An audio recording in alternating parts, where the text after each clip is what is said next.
The stars looked different from this distance. Captain Jake Morrison stood on the bridge of the exploration ship Endeavour, watching the alien sun grow larger on the main screen. 3 months of travel through space had brought them here, to a place no human had ever seen before. "Captain, we're getting their signal again," said Dr. Lisa Hayes from her station. She was the team's language expert, the one who had spent years learning how to talk with aliens. Her hands moved quickly over the controls as alien words filled the air around them. Jake nodded and walked closer to listen. The alien voice sounded like wind chimes mixed with static. Lisa had taught him some basic words during the long trip, but hearing the real thing still made his skin crawl. These were the Zephyrians, and they controlled 3 entire star systems. "They're giving us permission to land on their main world," Lisa said, looking up at Jake. "But Captain, they sound different, not friendly." Colonel Sam Rodriguez stepped forward from his position near the weapons console. He was a big man with gray hair and worried eyes. "Sir, maybe we should think about this again. We know almost nothing about these aliens except they're powerful and they don't like visitors." Jake understood Sam's worry. The Zephyrians had sent only one message to Earth after humans first contacted them 6 months ago. The message was simple: send one ship, send your best, come to Zephyros Prime. Nothing else. No explanation, no promises, no threats. Just those words. "We came here to make friends," Jake said quietly. "Earth needs allies out here. We can't do this alone forever." Professor Alex Chen looked up from his research station. He was younger than the others, with thick glasses and hands that always seemed to be shaking. "Captain, I've been studying what little information we have about their culture. They value strength and age. They've ruled this part of space for thousands of years. They might see us as children." Jake walked back to his captain's chair and sat down. Through the main screen, he could see their destination growing larger. Zephyros Prime looked like a giant crystal ball floating in space, with blue and green lights swirling under its surface.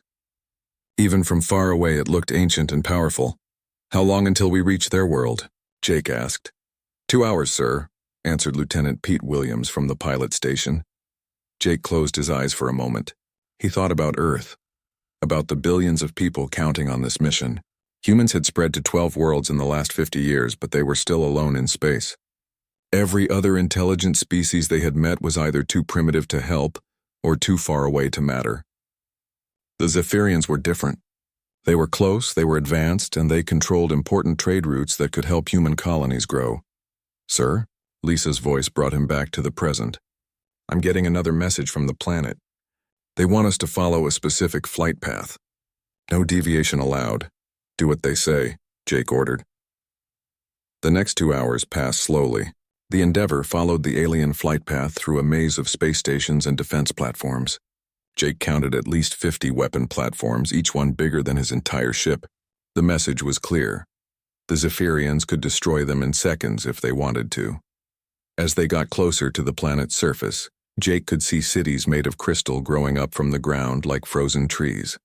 Towers reached into the sky, all connected by bridges of light. Ships moved between the buildings like schools of fish, following patterns that made no sense to human eyes. "Captain," Pete called out, "they're directing us to land at what looks like a palace." "It's huge, sir. The building is bigger than New York City." Jake stood up and straightened his dress uniform. He had chosen to wear Earth's military colors, deep blue with silver stars. Sam wore his colonel's uniform, while Lisa and Alex wore simple civilian clothes that represented Earth's scientific community. "Remember," Jake said to his team as the ship settled onto the landing platform, "we're here to listen and learn. Don't take anything personally. Different species have different ways of showing respect." The landing platform was made of the same crystal material as everything else on the planet. As soon as the Endeavour touched down, Jake could see alien figures approaching. The Zephyrians were tall and thin, almost like living glass sculptures. Their skin seemed to be made of crystal that changed colors as they moved. Jake counted 12 of them walking toward the ship. "Sir?" Sam said quietly. "They're not carrying any weapons that I can see." "That doesn't mean they're not dangerous," Jake replied. "Stay alert, but don't look threatening." The 4 humans walked down the ship's ramp onto the crystal platform. The air smelled like ozone and flowers, and Jake could feel a slight vibration under his feet, as if the entire planet was humming. The lead Zephyrian was taller than the others, with crystal skin that shifted between purple and gold. When he spoke, his voice came from speakers hidden somewhere in the platform. "I am Prince Vexthul, heir to the Zephyrian throne," the alien said.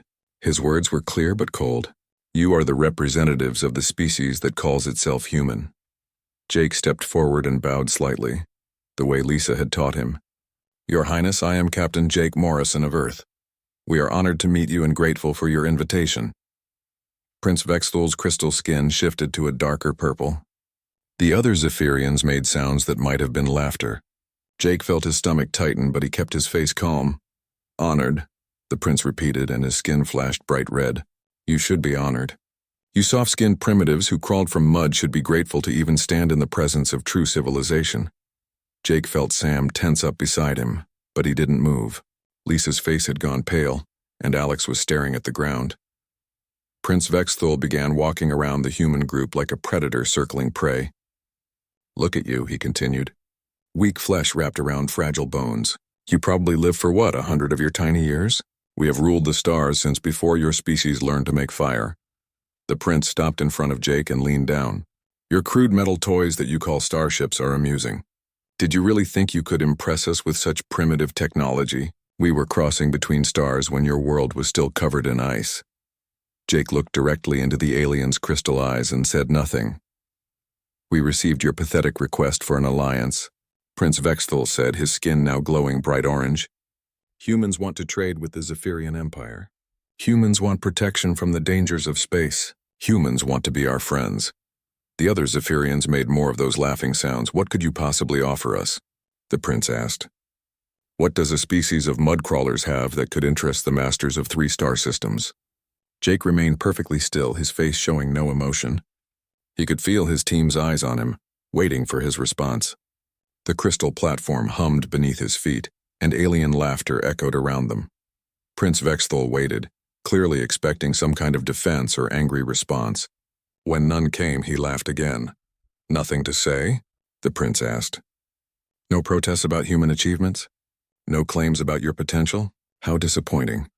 Jake looked at the prince for a long moment, then turned to his team. "We're leaving," he said quietly. He faced Prince Vexthul one more time, nodded once and said, "Thank you for your time, Your Highness." Then Captain Jake Morrison turned around and walked back to his ship, his team following in stunned silence. Behind them, the crystal platform fell quiet as the Zephyrians watched the humans leave without a single word of argument or protest. The door to Captain Jake Morrison's quarters slid shut with a soft hiss. Outside in the ship's corridors, he could hear his crew preparing the Endeavor for departure.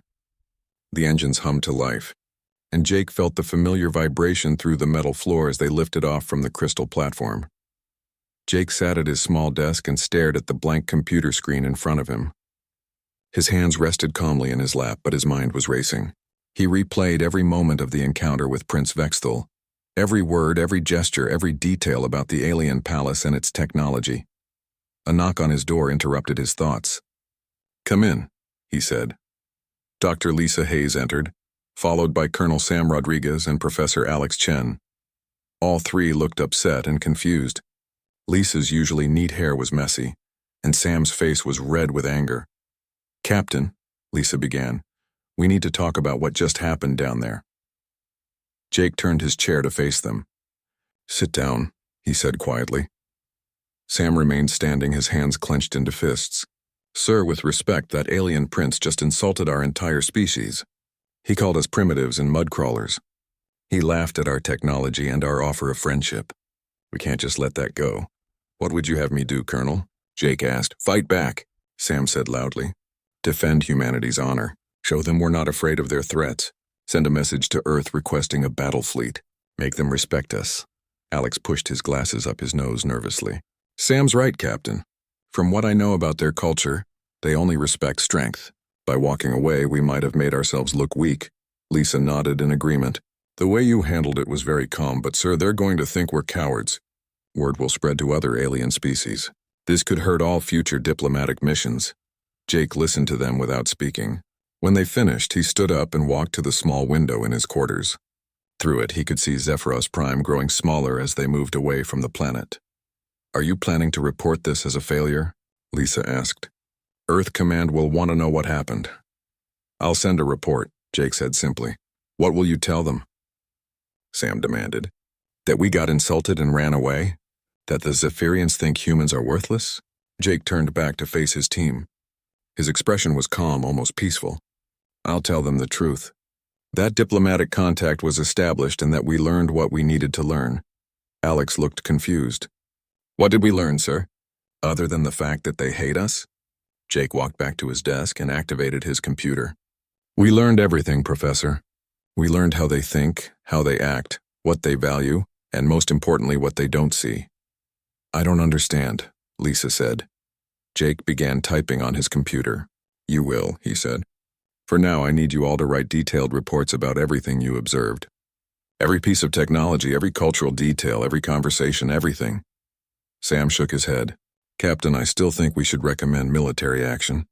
They're not going to respect us unless we show them our strength. Colonel, Jake said without looking up from his screen. Have you ever hunted? The question caught Sam off guard. Yes, sir. Back on Earth before I joined the military. What's the first rule of hunting a dangerous animal? Sam thought for a moment. Know your prey, I suppose, Jake nodded. Exactly. You study it. You learn its habits, its weaknesses, its patterns. You don't just charge in making noise and hoping for the best. Are you saying we're hunting the Zephyrians? Alex asked nervously. I'm saying we're learning, Jake replied. Now please write those reports. I want every detail, no matter how small. The three officers left Jake's quarters, still looking confused and worried. Jake continued typing on his computer, recording everything he had seen and heard during their brief time on the alien world. Hours later, as the Endeavour moved through space toward the jump point that would take them home, Jake received the reports from his team.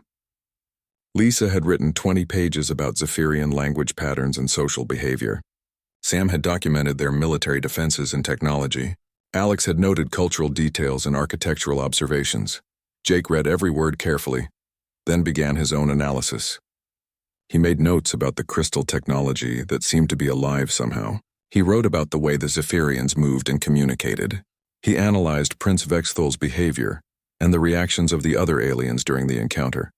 Most importantly, he thought about what the prince had revealed without meaning to.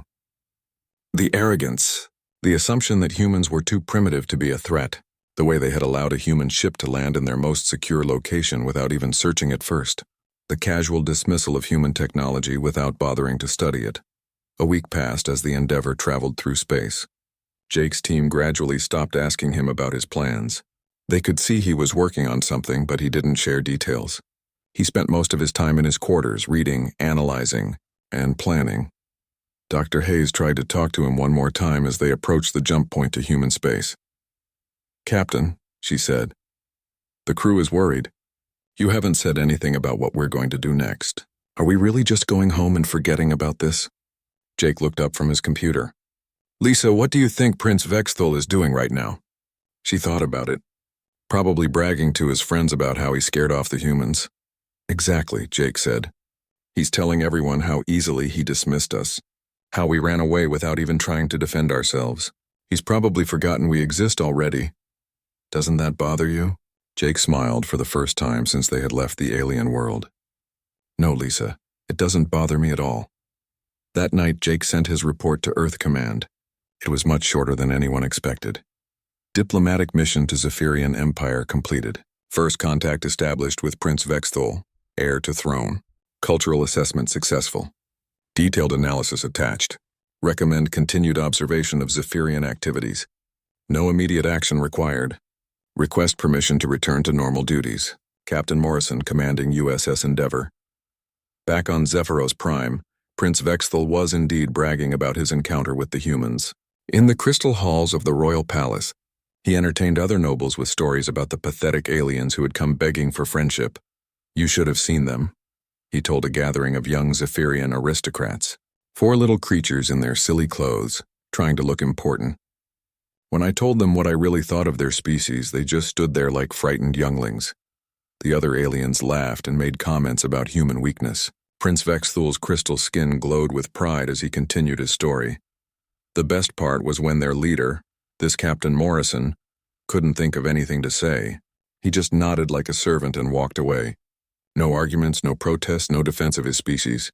They practically ran back to their little metal ship. One of the younger nobles asked, "Do you think they'll come back, Your Highness?" Prince Vexthal's skin flashed bright orange with amusement. Why would they? They know they're not welcome here. Besides, what could such a primitive species possibly do to us? They probably went home to tell their leaders that the mighty Zephyrian Empire is too powerful to challenge. The gathering laughed again, and Prince Vexthal felt very pleased with himself. He had handled the human problem perfectly, showing them their place in the galaxy without having to waste military resources. The other alien species in the region would hear about this encounter and know better than to bother the Zephyrian Empire with ridiculous requests for friendship. As the weeks passed, the story of the humans' humiliating retreat became a popular tale throughout Zephyrian space. It was told at parties and social gatherings, always with more laughter and embellishment. The humans became a joke, a cautionary tale about what happened when inferior species tried to approach their betters. Prince Vexthal never wondered what Captain Morrison was really thinking during that silent moment before the humans left. He never questioned why a species advanced enough to build starships would send representatives who seemed so easily defeated. The possibility that the humans' retreat might have been strategic rather than cowardly never occurred to him. After all, why would it? The Zephyrians had ruled their part of the galaxy for thousands of years. They had never met a species that could challenge them. In their experience, when inferior races encountered Zephyrian superiority, they always backed down exactly the way the humans had. Prince Vexthal had no way of knowing that somewhere in human space, Captain Jake Morrison was still analyzing, still planning, still learning. The alien prince had gotten exactly the reaction he expected from the humans, which made him confident that he understood them completely. It was exactly what Jake had been counting on.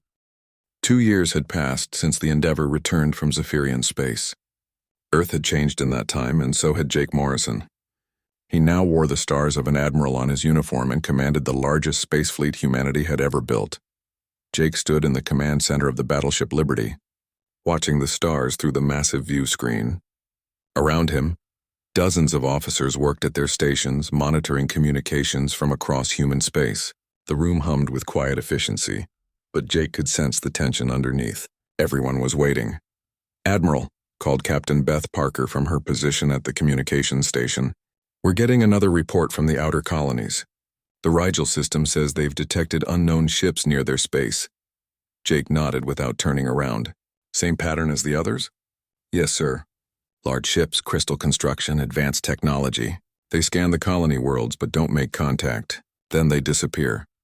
For 6 months now, human colonies on the edge of explored space had been reporting strange encounters with alien ships. The ships always looked the same.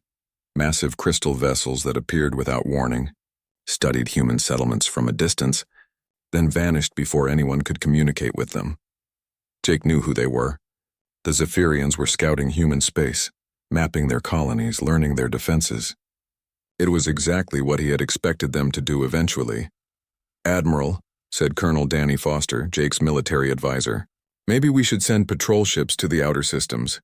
If these aliens are planning something, our colonies are sitting targets out there." "No," Jake said quietly. "Not yet." Danny looked frustrated. "Sir, with respect, we can't just wait for them to attack. If they're hostile—" "They're not hostile yet," Jake interrupted. "They're curious. There's a difference." Jake walked to his private office attached to the command center. On his desk sat a thick folder marked Zephyrian Analysis Classified. He had been working on it for 2 years, adding new information as it came in from various sources. Traders, explorers, and scientists had all contributed pieces to the puzzle. The picture that emerged was troubling but not surprising. The Zephyrian Empire had been expanding slowly but steadily for decades. They would study a target species for months or years, then make contact offering protection in exchange for resources and submission. Species that refused were conquered. Species that accepted became vassals, essentially slaves with fancy titles. Jake opened the folder and reviewed the latest intelligence reports. The Zephyrians had recently absorbed 2 more alien civilizations, the peaceful moth people of the Vega system and the trading confederation known as the Blue Merchants. In both cases, the pattern was the same. Long observation, formal contact, demands for submission, then conquest when refused. A knock on his door interrupted his reading. "Come in," he said. Dr. Lisa Hayes entered, now wearing the uniform of a commander in Earth's diplomatic corps. She looked older and more serious than she had 2 years ago. "Admiral," she said, "I've been analyzing the reports from our outer colonies. The Zephyrian scout ships are getting bolder. They're coming closer to our settlements and staying longer each time." Jake closed the folder and looked at her. "What does that tell you about their intentions?" Lisa sat down across from his desk. "They're almost finished with their reconnaissance. Based on what I know about their expansion pattern, I'd say we have maybe 3 months before they make official contact." "And what will that contact look like?" "The same as always," Lisa said grimly. "A formal message demanding our submission to the Zephyrian Empire. They'll offer us protection and a place in their civilization in exchange for our resources, our technology, and our freedom." Jake leaned back in his chair. "Will they remember us?" Lisa thought about it. "Prince Vexthal might, but he's king now and he's been busy conquering other worlds. To him, we were just another inferior species that ran away when faced with Zephyrian power. He probably expects us to surrender immediately when he makes his demands." "Good," Jake said. Lisa looked confused. "Good? Sir, if they demand our submission and we refuse, they'll come with their full military might. Their technology is more advanced than ours. Their ships are bigger and more powerful. They have 3 entire star systems worth of resources to draw from." Jake stood up and walked to the window of his office. Outside, he could see dozens of human warships floating in formation. The fleet had grown enormously in the past 2 years. New ships, new weapons, new tactics, all of it planned and prepared based on his analysis of Zephyrian strengths and weaknesses. "Lisa," he said, "what's the most dangerous thing about the Zephyrians?" "Their advanced technology," she answered immediately. "No," Jake said. "Their arrogance. They've been the strongest species in this region for so long that they can't imagine anyone challenging them successfully. They study their enemies to learn how to control them, not how to fight them." Before Lisa could respond, an alarm sounded throughout the ship. Captain Parker's voice came over the intercom. "Admiral Morrison to the command center immediately. Priority 1 emergency." Jake and Lisa rushed back to the command center where they found organized chaos. Officers were shouting reports, communication screens were flashing with incoming messages, and Captain Parker was coordinating responses from multiple locations. "Admiral," Parker said as soon as she saw Jake, "we've lost contact with Centauri Colony. Their last transmission was cut off mid-sentence. Long-range sensors show multiple large ships in their system." Jake felt his stomach tighten, but his voice remained calm. "How many ships?" "At least 12, sir. All of them match the profile of Zephyrian vessels we've been tracking. Any word from the colonists?"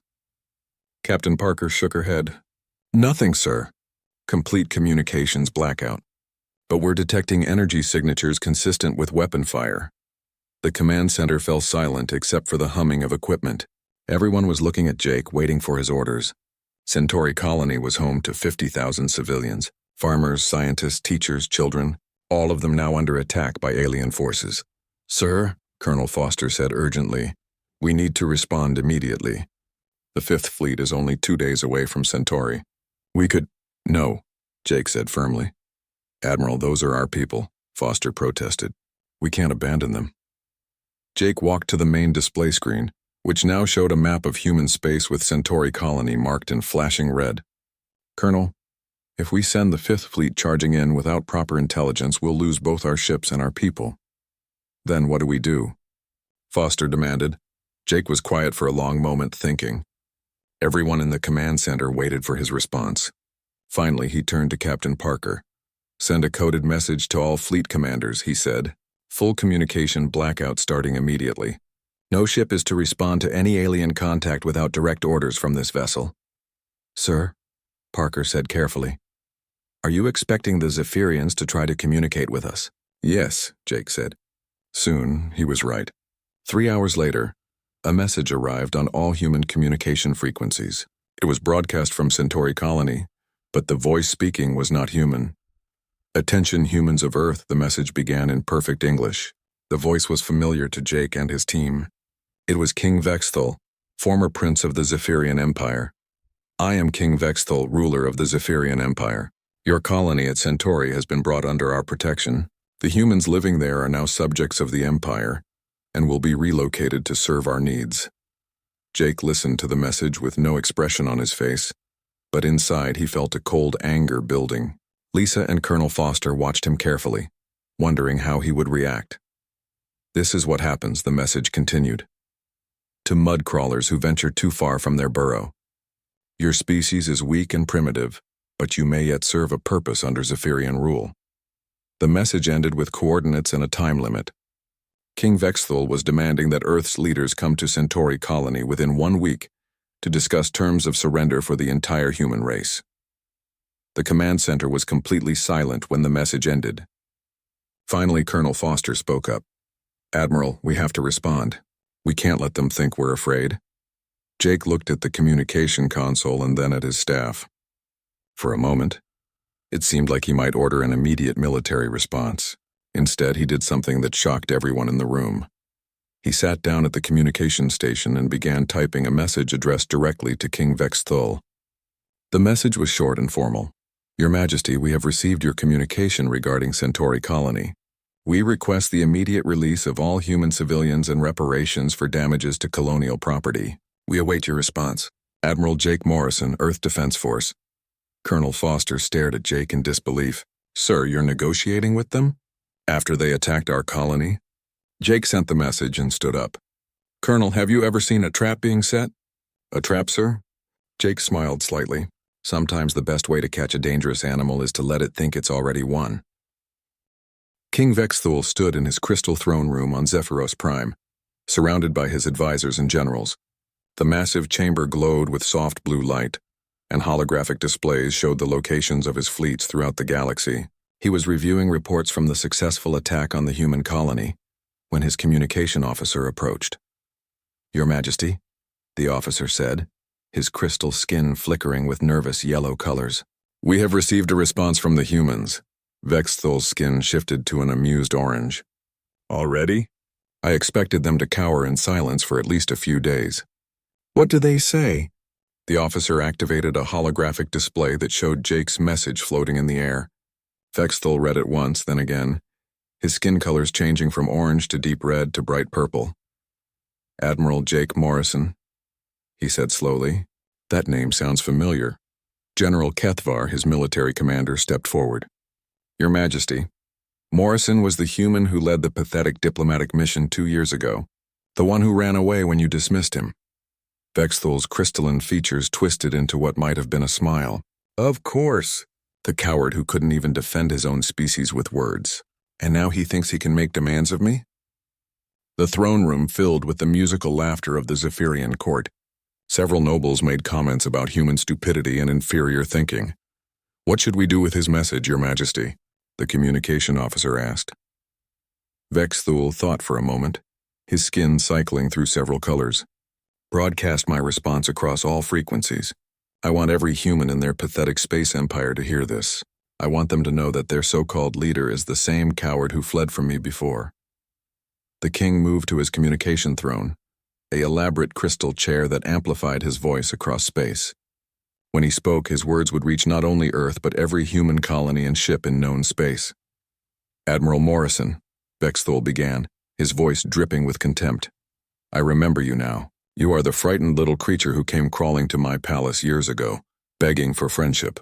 When I showed you the truth about your species' worthlessness, you ran away like a scared child. In the command center of the Liberty, Jake listened to the broadcast with his senior officers. The entire human fleet was receiving the message, along with every civilian communication system from Earth to the outer colonies. And now, Vexthul continued, you dare to make demands of me? You ask for the release of the humans I have claimed as property. You want reparations for damage to your primitive settlements? The alien king's laughter echoed across space. Let me remind you and all your kind what happened when you faced me before. You stood in my throne room unable to speak, unable to defend your species, unable to do anything but nod and walk away in defeat. Colonel Foster watched Jake's face carefully, looking for any sign of anger or reaction. Jake's expression remained perfectly calm, almost peaceful. I will give you the same choice I gave those other inferior species who thought they could challenge the Zephyrian Empire, Vexthul announced. Submit completely to my rule. Become slaves in service to your betters, and your people will be allowed to live. Refuse, and I will crush every human world until nothing remains but dust and memories. The king paused, letting his words sink in across human space. But we both know what you will do, don't we, Admiral Morrison? You will do exactly what you did before. You will stand there in silence, too much of a coward to fight, too weak to protect your people. Then you will walk away again, leaving your species to face the consequences of your weakness. The broadcast continued for several more minutes, with Vexthul describing in detail how he had humiliated Jake during their first meeting. He told the story with obvious pleasure, making sure to emphasize Jake's silence and quick retreat. Your admiral has no response because he knows I speak the truth, Vexthul concluded. He is the same cowering creature who fled my presence years ago. How can such a weakling lead your species against the might of the Zephyrian Empire? When the broadcast ended, the command center of the Liberty was completely quiet. Everyone was looking at Jake, waiting for his reaction. The alien king had not only refused his diplomatic request, but had publicly humiliated him in front of the entire human race. Captain Parker finally broke the silence. Sir, we're receiving messages from Earth Command, the colonial governments, and civilian leaders. They all want to know how you're going to respond. Jake nodded and walked to his private office. Tell them I'll have a response soon. For the next hour, Jake sat alone in his office while his staff fielded increasingly urgent messages from across human space. The news networks were already broadcasting analysis of Vexthul's speech. Some called Jake a coward who had failed humanity twice. Others demanded immediate military action. A few suggested negotiating for better surrender terms. Dr. Lisa Hayes knocked on his door and entered without waiting for permission. She looked worried and angry. Jake, she said, using his first name for the first time in years. The whole human race just heard that alien call you a coward. People are starting to panic. Some colonies are talking about surrendering independently to save themselves. Jake looked up from his desk. Are you finished with the special communication system? Lisa looked confused by the sudden change of topic. Yes, but Jake, we need to address this crisis. You have to respond to what Vexthul said. I am responding, Jake said calmly. He stood up and walked to his safe, entering a complex code to open it. Inside was a small device that looked like a standard communication unit. But Lisa knew it was much more than that. Jake had commissioned this device 2 years ago, shortly after returning from his first encounter with the Zephyrians. It was designed to send messages using quantum encryption that could bypass any known alien technology. More importantly, it could send signals that would be nearly impossible to detect or trace. Jake, what are you planning? Lisa asked. Instead of answering, Jake activated his regular communication system and sent a brief message to all human forces. Fleet commanders maintain radio silence. Await further orders. Morrison. Then he activated the special device and began sending coded messages to specific coordinates throughout human space. Lisa watched him work, recognizing some of the coordinate codes but not understanding the full pattern. Admiral, Colonel Foster's voice came through the intercom. Earth Command is demanding an immediate response to the alien threat. They want to know your tactical assessment and recommendations. Jake finished sending his coded messages and put the special device away. Tell Earth Command that I'm preparing a comprehensive response. It will be ready within 72 hours. Sir, with respect, the people need to hear from you now. They're scared and confused. Jake looked at Lisa, then spoke to Foster over the intercom. The people will hear from me when I have something meaningful to say. Over the next 3 days, the situation across human space became increasingly chaotic. Some colonies demanded immediate military protection. Others began evacuating their populations to more secure systems. Several civilian leaders called for Jake's removal from command, claiming his silence proved he was unfit to lead during a crisis. The news networks ran constant coverage of the crisis. Military experts debated whether humanity's fleet could stand against the Zephyrian Empire. Politicians argued about surrender versus resistance. Religious leaders held prayer services for the colonists captured at Centauri. Through it all, Jake remained silent. He issued no public statements, gave no interviews, and made no speeches. His fleet maintained its positions but took no aggressive action. To outside observers, it looked exactly like what King Vexthul had predicted, a coward paralyzed by fear, unable to act when his people needed him most. On the third day, something strange began happening throughout human space. Ships started disappearing from their normal positions, not destroyed or captured, just gone. Communication stations lost contact with entire patrol fleets. Orbital defense platforms went offline one by one. The disappearances followed no obvious pattern. A destroyer would be on routine patrol 1 hour, then simply vanish the next. A communication relay would be broadcasting normally, then go silent. Even some of the newer battleships stopped responding to calls from their home bases. At first, people assumed the Zephyrians were attacking, but there were no signs of battle, no distress calls, no debris fields. The ships and stations were simply gone, as if they had never existed. King Vexthul heard reports of the disappearances and assumed his scouts were destroying isolated human positions. It fit perfectly with his expectations. The humans were falling apart under pressure, just as all inferior species did when faced with Zephyrian power. On the fourth day, Jake finally broke his silence. He sent a single message on all human communication frequencies. This is Admiral Morrison. All civilian populations should remain calm and follow local emergency procedures. Military personnel should maintain their positions and await further orders. We are not surrendering. We are not retreating. We are ready. The message was brief and gave no details about his plans or the mysterious disappearances. But for the first time since the crisis began, Jake Morrison had spoken. King Vexthul received a copy of the message and laughed. "Ready?"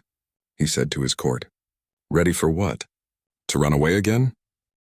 King Vexthul woke up in his crystal palace to the sound of alarms. The high-pitched wailing echoed through the corridors of Zephyros Prime as emergency lights flashed in patterns he had never seen before. He rushed from his sleeping chamber to the command center, his crystal skin shifting through confused colors. "What is happening?" he demanded as he entered the room full of panicking officers. General Kethvar looked up from a display screen, his normally calm demeanor replaced by visible fear.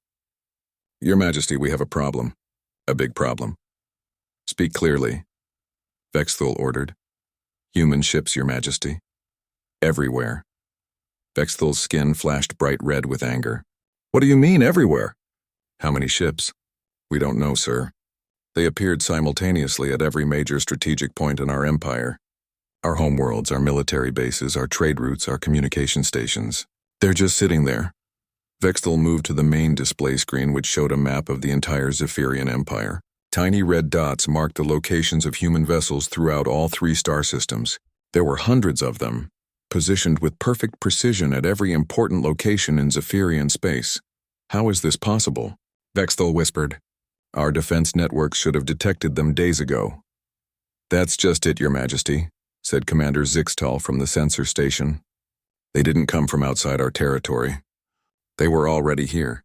Somehow they got past all our defenses and positioned themselves throughout our empire without us knowing." Vexthul stared at the display in disbelief. The human ships weren't attacking, weren't moving, weren't even communicating. They were simply there, like a net that had been quietly cast around everything the Zephyrians held important. "Sir," General Kethvar said nervously, "we're receiving a transmission. It's coming from the human fleet." "Put it on screen," Vexthul ordered. The display changed to show the bridge of a human warship. Admiral Jake Morrison sat in the captain's chair, wearing the same calm expression he had worn during their first meeting years ago. Behind him, human officers worked at their stations with quiet efficiency.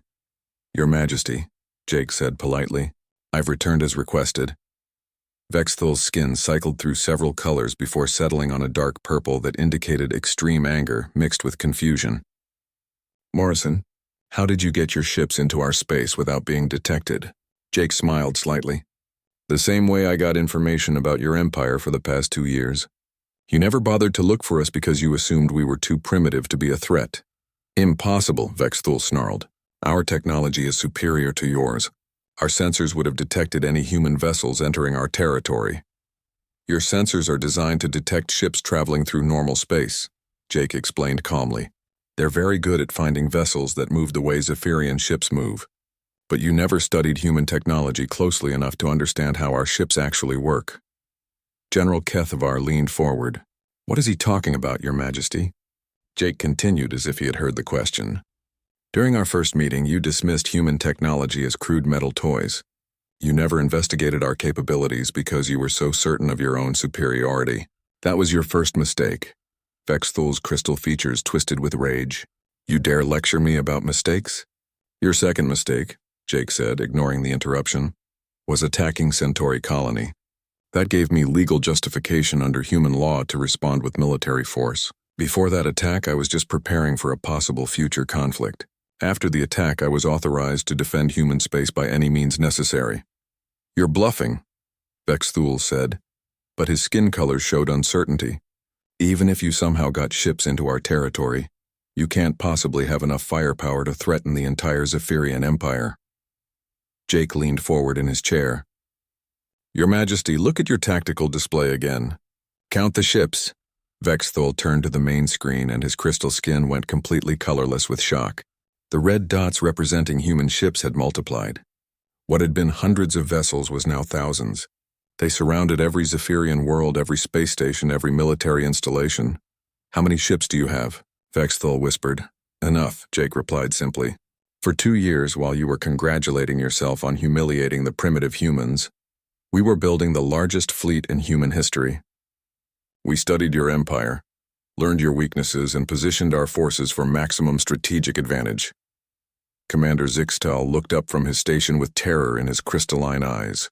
"Your Majesty, our outer defense platforms are reporting human ships within firing range. They could destroy our installations at any moment." Jake's voice came through the speakers again, still calm and polite. "Your Majesty, I have a simple request. The human civilians you captured from Centauri colony will be released immediately. Your fleets will withdraw from all non-Zephyrian worlds. You have 1 hour to comply." "And if I refuse?" Vexthul demanded. Jake's expression didn't change. "Then you'll discover that those crude metal toys you dismissed are more advanced than you realized. We've had 2 years to study your technology and develop countermeasures. Your crystal ships are beautiful and powerful, but they have weaknesses you never bothered to protect because you never imagined anyone could exploit them." General Kethavar stepped closer to his king. "Sir, our military analysis shows that the human ships are positioned to cut off all communication between our worlds. If they wanted to, they could isolate each planet and deal with them separately. They're also positioned to disrupt our power grid," added Commander Zixtal. "The crystal technology that connects our empire depends on energy transfers between planets. If they target the right installations, they could shut down our entire civilization." Vexthul stared at the display screen, his mind racing. "You planned this from the beginning," he said to Jake. "Even during our first meeting, you were gathering intelligence." "Every insult you made told me something about how your people think," Jake confirmed. "Every dismissive comment revealed your assumptions about other species. Every moment of your arrogance showed me exactly how to defeat you. But why didn't you fight back then?" Vexthul asked. "Why didn't you defend your species when I mocked you?" Jake stood up from his captain's chair. "Because fighting you with words would have accomplished nothing. You were so convinced of your superiority that no argument could have changed your mind. The only way to make you understand was to show you the consequences of underestimating humanity." The alien king looked around his command center at his panicking officers, then back at the human admiral on the screen. "You could have destroyed us already. Why give us a choice? Because unlike you, I don't enjoy causing unnecessary suffering," Jake said. "I want the return of our people and peace between our species. But make no mistake, Your Majesty, if you choose to fight, you will lose." Vexthul was quiet for a long moment, his crystal skin cycling through colors as he processed the situation. His empire, built over thousands of years, was completely surrounded by human forces. Every world, every installation, every ship was vulnerable to attack. "The humans from Centauri colony," he said finally. "Where are they?" General Kethavar consulted his datapad.